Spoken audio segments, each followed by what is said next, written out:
The Whisperer. The Whisperer. The Whisperer.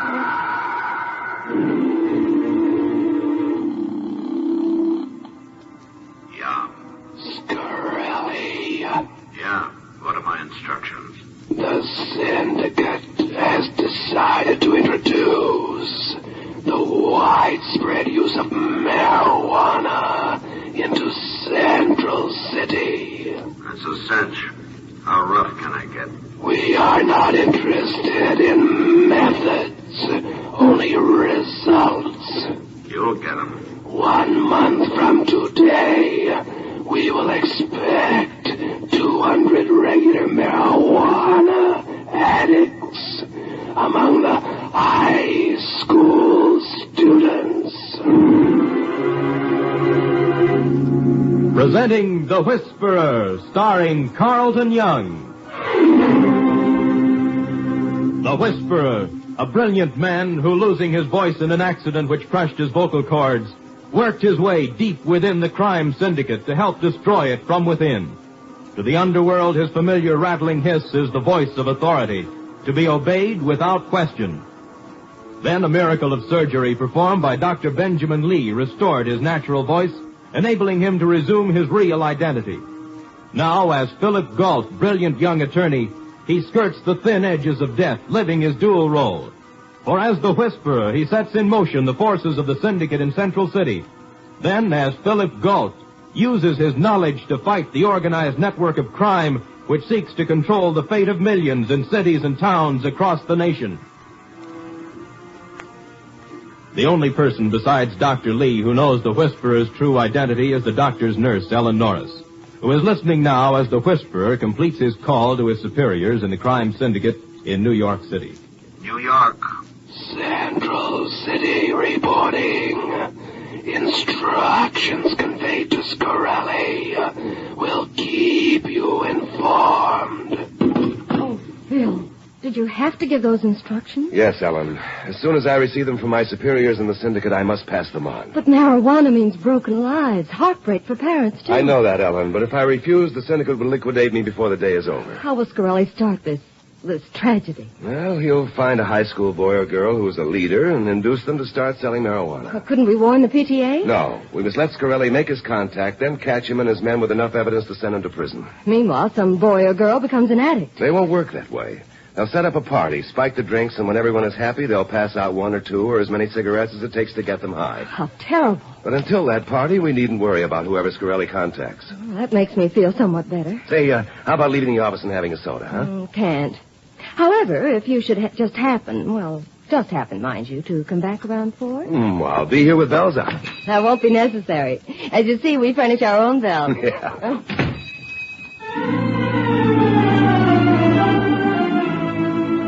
Meanwhile, Scarelli, smartly dressed and spending freely, mixes and mingles with the high school crowd, watching, listening for something which will point out a likely student to become his head marijuana pusher.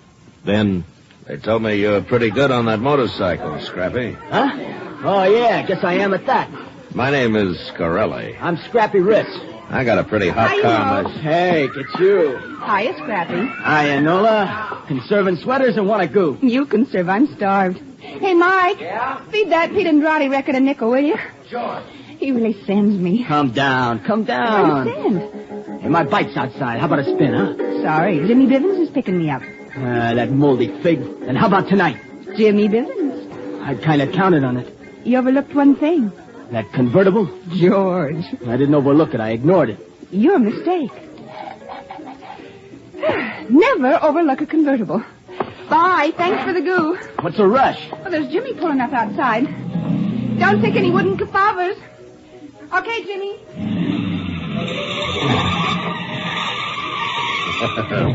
That's really burning it, huh? Huh? Oh, you again. Yeah. Jimmy got a Merc 300 with trimmings. Yeah? How much that job cost? $1,500. I know where a hard worker could make that kind of money. But don't grow on bushes, friend. The name's Scarelli. How about dropping in tonight and we'll talk it over, huh? Where? Main Hotel, room 1201. 8 o'clock? I'll be there.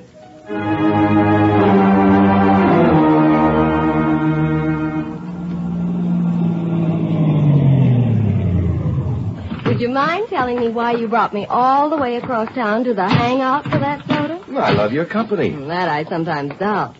No, you had some other reason. Well, Ellen, if I were Scarelli, I'd hang around, ask questions, spot a likely pusher, and then make contact. And you're going to see if Scarelli has been here? You're a woman of unusual perception. Park it here, as we used to say in my high school days. Well, 23 skidoo to you, too. Name it, Mopes. Mopes?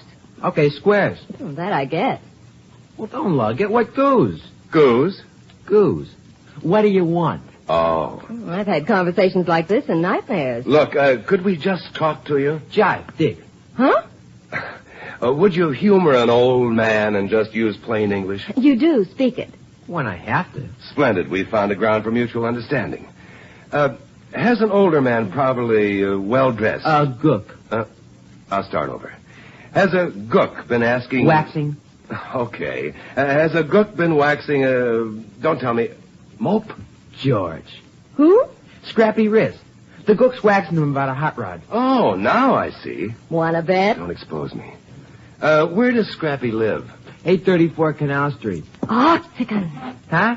I said octagon. That means thanks from 2 squares.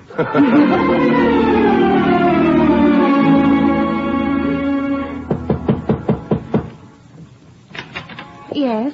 We'd like to talk to Scrappy, please. Oh, dear, he isn't in trouble again. Oh, no, Mrs. Riss. I'm a lawyer, and I wanted to talk with him about working for me in my office. Oh, well, come in, Mr. Gault. And this is Miss Norris. Oh, how do you do? I've wanted Scrappy to go to work. It isn't that he's a bad boy. It's just that he wants so many things and sometimes takes shortcuts to get them. Oh, Scrappy? I heard what he said, Mom. Son, I want you to meet... How much would the job pay? Well, I could start you at 20 a week. Chicken feed. I know where I can get... More? Is that what you were going to say? Let it go. Scrappy, easy money usually means risks. The risk of getting caught. Oh, son, what are you... I don't know what he's talking about. And I hope you never will, Scrappy, but I'm a lawyer. And if you ever need help, consider yourself my client. Good evening, Mrs. Riss. Scrappy. Goodbye. Didn't you warn Scrappy? No, I think he's basically a good kid, but a poor actor. If I warned him, his behavior might put Scarelli on his guard. Can't we follow Scrappy? Let him lead us to Scarelli? Look there. What, do you mean the motorcycle? How long do you think we could keep up with that? No, Ellen, when the time comes, we'll find another way of contacting Scarelli. Now, come on. I have to make a call to the syndicate.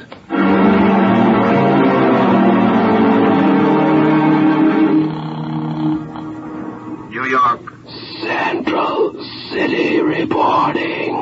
Go ahead, Central City. Scarelli has found a good high school contact. He's in love, and his rival owns a hot rod. Keep us informed. Phil, every time you use that voice, it gives me goosebumps. That whisper was the only sound I could make when I first met you. I know, but I'll never get used to it. Oh, by the way, somehow we've been sidetracked on that soda. Could we... Later. Right now, we have a date to park in front of Scrappy Riss's house until he returns from his meeting with Scarelli. But that may be ours. Well, parking can be fun if it's properly approached. Oh, no, Mope. I may lag in modern idioms, but some things haven't changed since I left high school.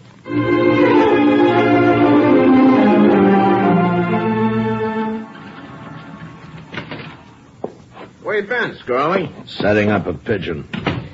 He's ripe. He's a tough kid in love, and he wants a hot rod. Well, it sounds like he's already hooked. Yeah, I'm counting on that. But kids are funny, so... So, I stand by downstairs just in case, huh? Yeah, just in case. That's probably him out the back way in a hurry. Gotcha. Be right with you. Well, come in, Scrappy. You're right on time. Hey, this joint's a real McCoy. $30 a day, Scrappy.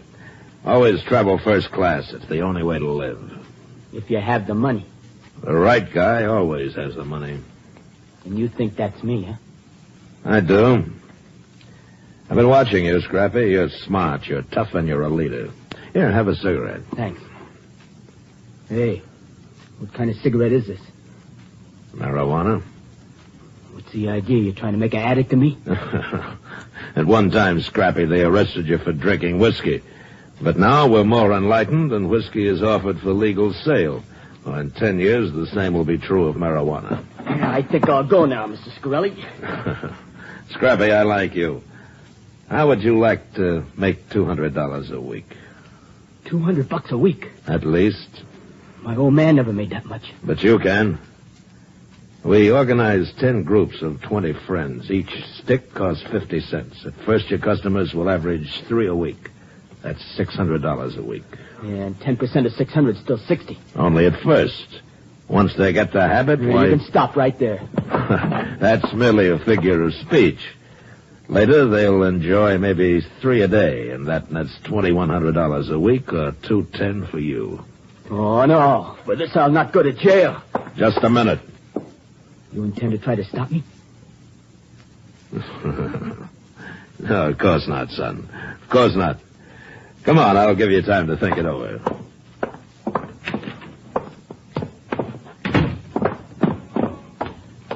Now, just to show you there's no hard feelings, Scrappy, I'll give you a drive in my car. Here it is.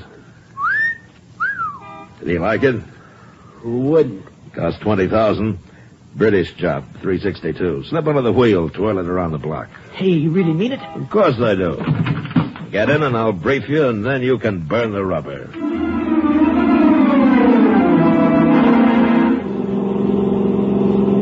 Hey, this baby really turns over. Yeah. Do a power turn around that corner by my hotel. Okay, here goes. Good boy, you can really drive. Hey, look out, look out!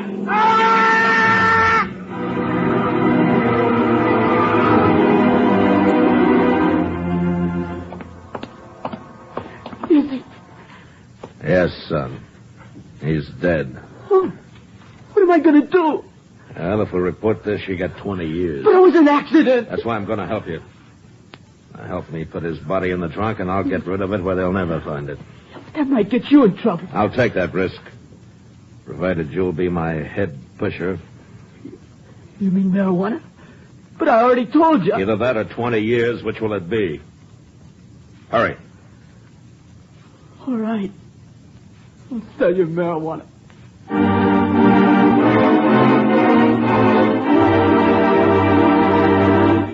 You are listening to The Whisperer, the story of Philip Gault, the man who walks on the thin edge of death as he lives a double identity.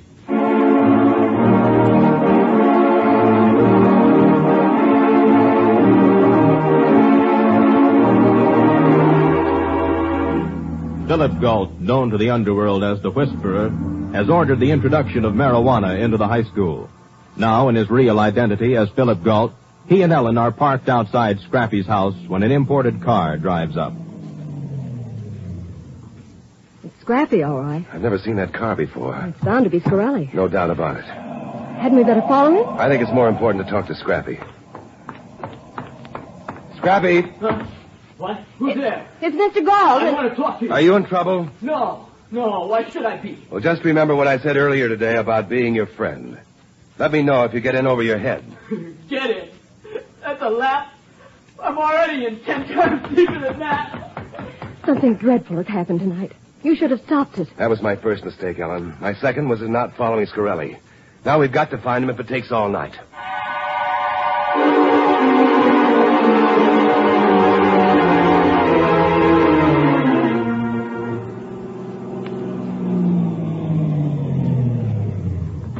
Oh, well, that's that.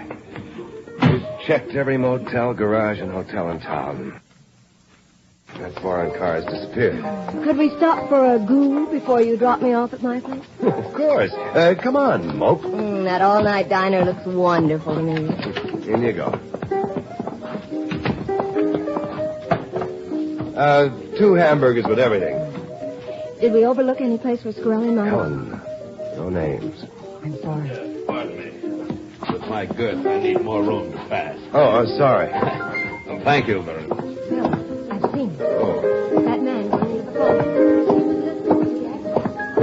He was listening to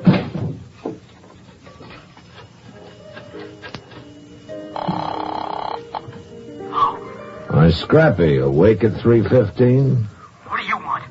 A man named Gault is searching for my car. It's hidden at the casino, but if he finds it, those fingerprints will hang him. But Mr. Scarelli... You must get rid of Gault. No. I'll be at your house by 3:25. Be ready. But I... They can't hang you any higher for 2 murders than for 1.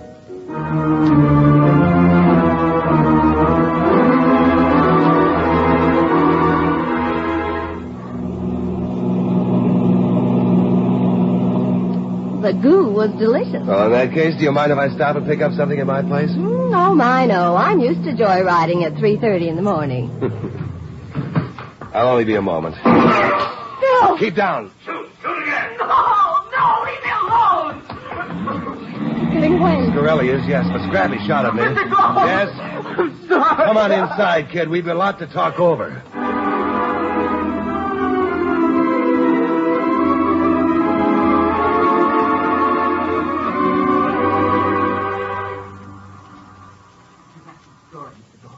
So Scarelli's staying at the main hotel. Phil, what are you going to do? Scrappy, we have a job to do. Can you regain his confidence? I'll try. His next move will be to set up a party where he'll pass out marijuana. Can you learn the time and place and phone me? Yes, sir, but what happens when this is over? Then, Scrappy, it looks as though you'll have to stand trial for manslaughter. Now, I think you'd better go home.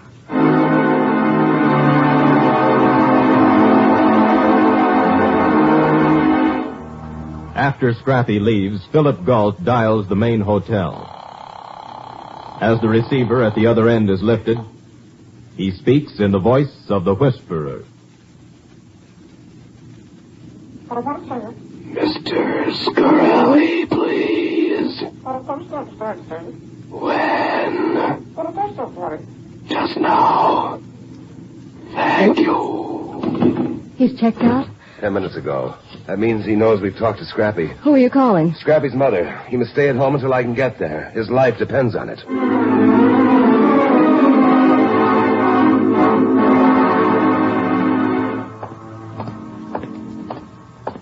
Welcome home, Scrappy. Huh? You bungled it. Yeah, I know it. Did Gault see you tonight? Oh, no. All right. Tomorrow night we're giving a party at the casino for 20 of your friends. I'll tell him tomorrow. You'll call them with my gun in your ribs. Huh? When you finish, you'll be locked in the refrigerator vault. Why are you doing this? I saw you come out of Gault's place. Scrappy, your number is really up.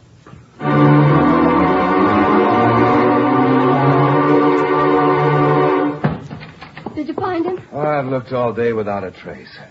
But I did learn that Scarelli's giving a party tonight for teenagers at the casino. The casino. My guess is that Scrappy's a prisoner there. What time is the party? It's already underway. I'm going out now and try to rescue Scrappy. Ellen, phone Lieutenant Denvers. Tell him to surround the casino. When I fire 2 shots, have his men crash in. Now, you got that? 2 shots. Right. Good girl. It must be timed right. Too soon, no evidence. Too late, a lot of fine kids will be headed for a place I'd rather they didn't go.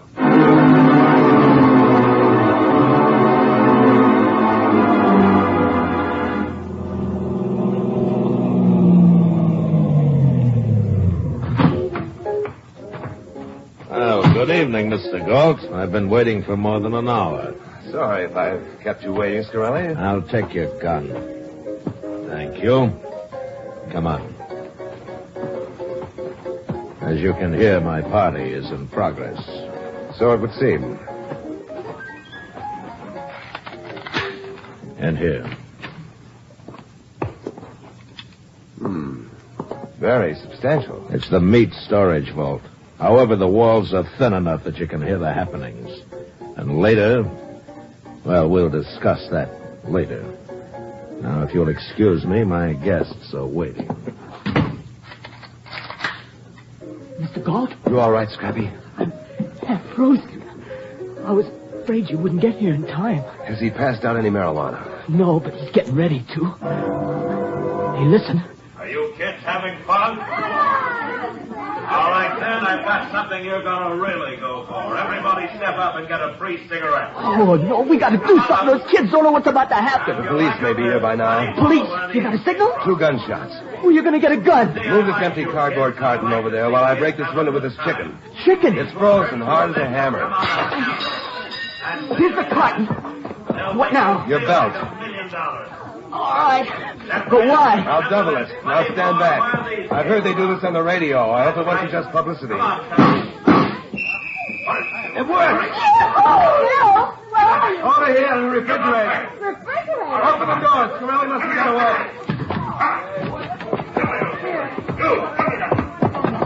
Thanks. Stay back. All right, you kids, stop those cigarettes in the fireplace. Move now. I'll shoot the first one who tells where they got one. He's getting rid of the evidence. You over there, move. Scarelli. What? Drop that gun. Go. Drop it, Scarelli. All right, everybody, it's all over. The police will be here, and take over. Well, this is a haul. Outside we grab the drivers and the marijuana, and inside we find Philip Gault, boy murderer. That man has narcotics on his body, and he shot first, Lieutenant. You wish?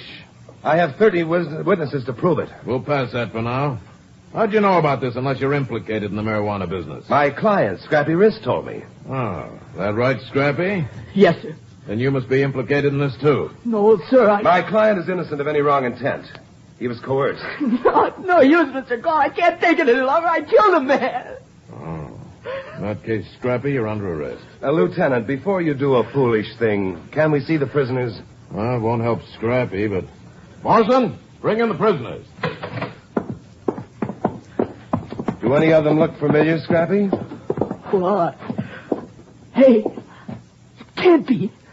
It's the man I ran over. There's the man you thought you ran over. He and Scarelli pulled the old insurance gag. This man screamed, acted as though the car hit him, and fell. Yeah, but I helped put him in the trunk. And we're too excited to notice that he wasn't even injured. All right. You, what's your name? Ed. Is this true? Talk up. Yeah, and that's all I'm going to say. You said enough. Well, Gault, looks like you're clean. What are you going to do with these kids? I'd suggest that you take them to the station, Lieutenant. Call their parents and show them how narrowly Central City averted a tragedy. You might also suggest that the PTA show some of the fine educational films available on marijuana and how it leads to a worse addiction. Tonight's event should prove that it can happen here. Only an alerted and enlightened public can prevent its further spread.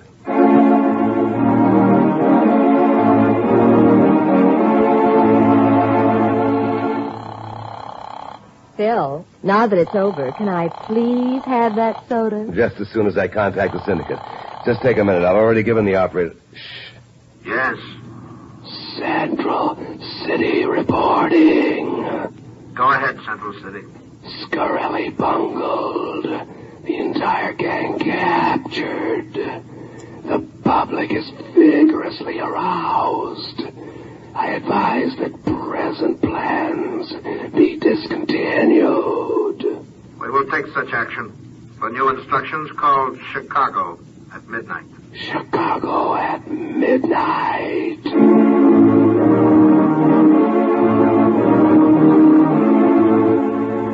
The Whisperer.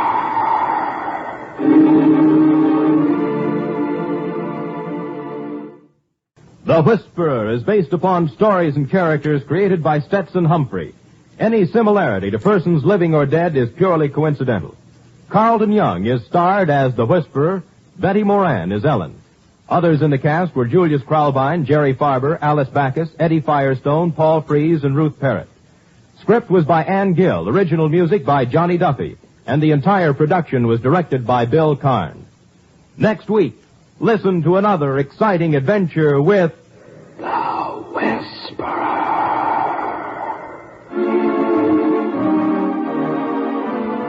This is NBC, the national broadcasting company.